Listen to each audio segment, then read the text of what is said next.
en el caso del proceso monitorio, la notificación debe ser de carácter personal, y así lo establece la ley. No existe posibilidad de ninguna manera que haya ninguna notificación de carácter edictal para la persona requerida. Tan es así que recurrimos a cualquiera de las otras formas de notificación que el mismo código plantea.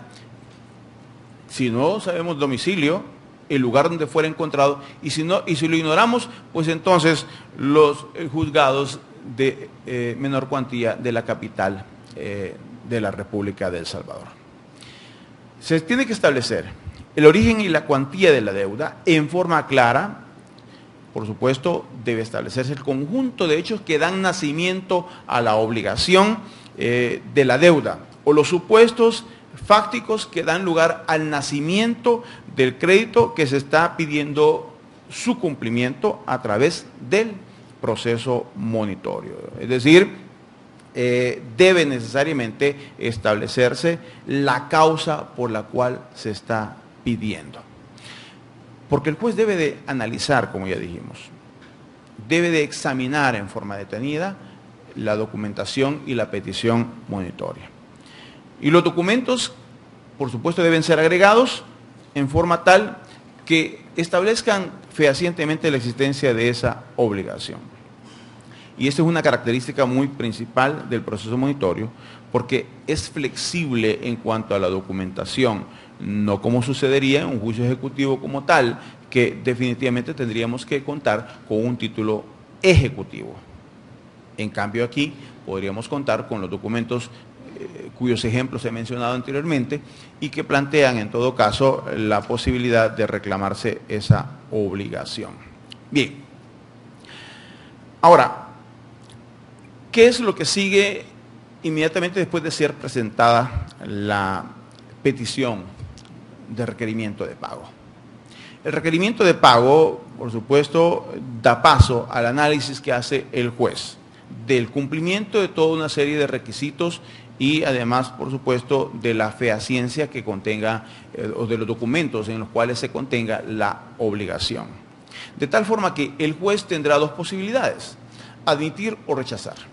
Si el juez rechaza la petición monitoria, el juez debe fundamentar el rechazo que hace de la petición monitoria, porque ese rechazo admite precisamente el recurso de apelación.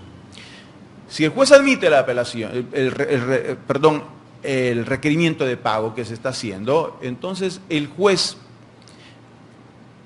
hace saber al deudor y éste tendrá 20 días para cumplir con el pago de la obligación.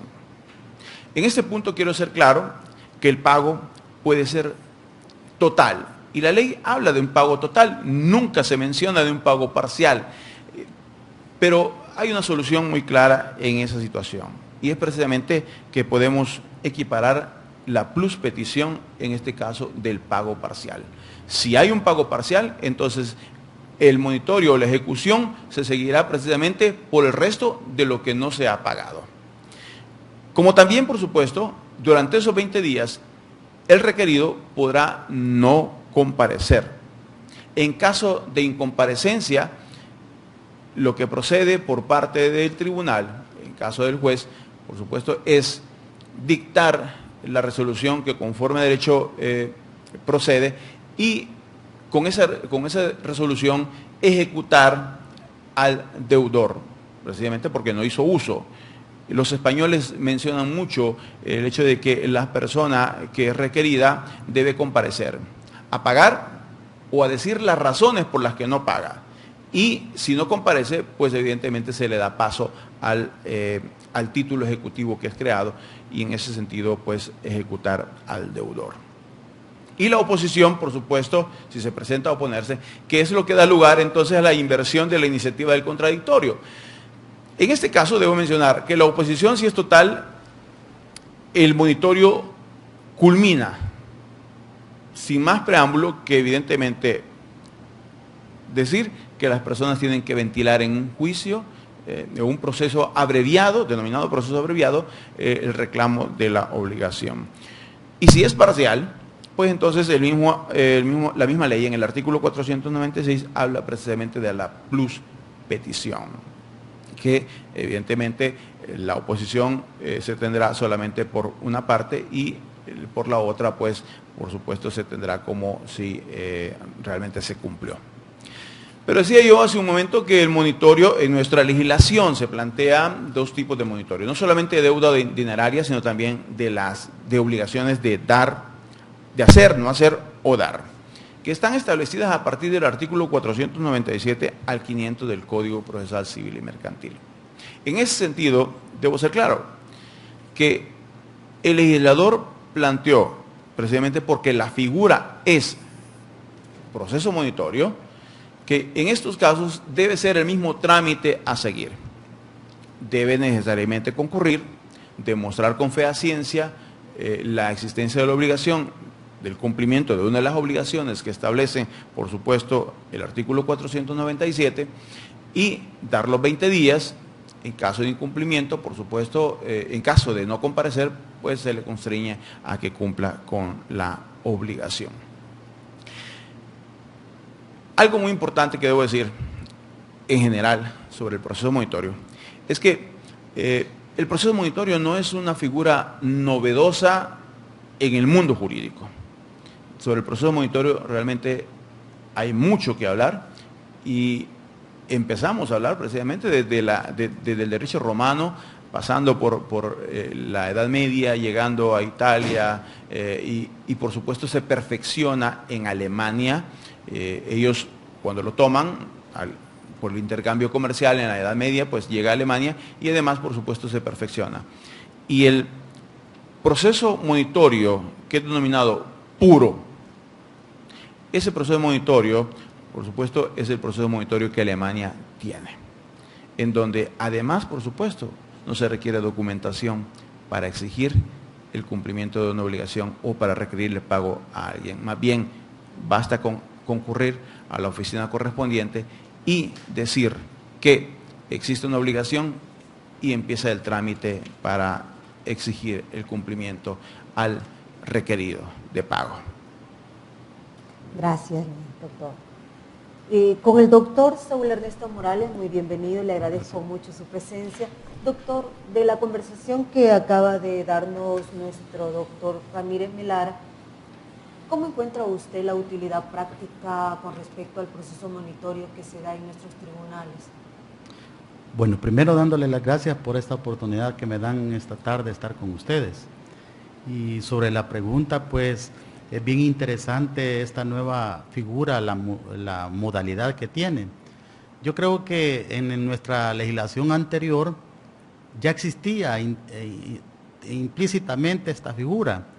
Cuando hablábamos de los procesos, la clasificación de los procesos en el 9 y en el 10 del Código Procesal Civil y Mercantil, en el 10 que decía que los procesos se clasificaban en extraordinarios y clasificaban los juicios ejecutivos, ¿verdad?, lo que se refiere a los procesos sumarios y los verbales.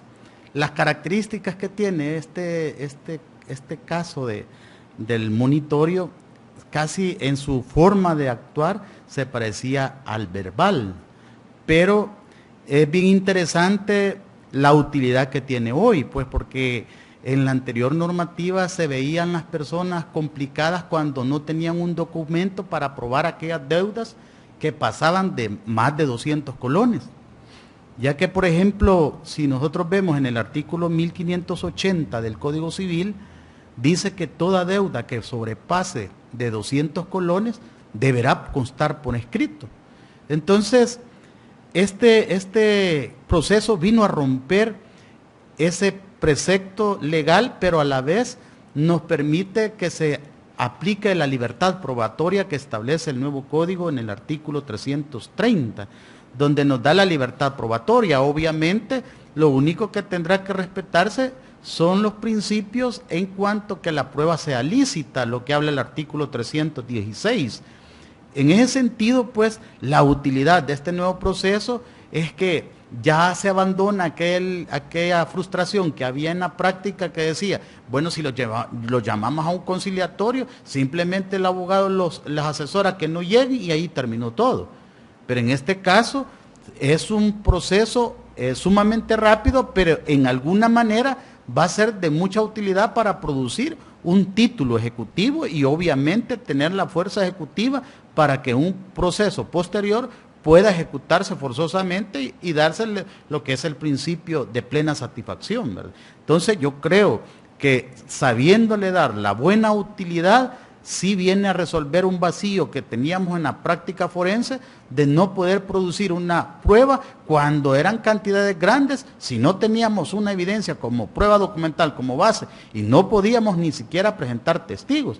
Pero con este proceso, y la libertad probatoria es obvio que como indicio podría funcionar, y si el juez aplica la sana crítica de lo lógico, la psicología y la experiencia, obviamente esa prueba podría llevar al convencimiento del juez que sí existe esa deuda. Entonces yo sí creo que sí tendrá una buena utilidad si se sabe utilizar.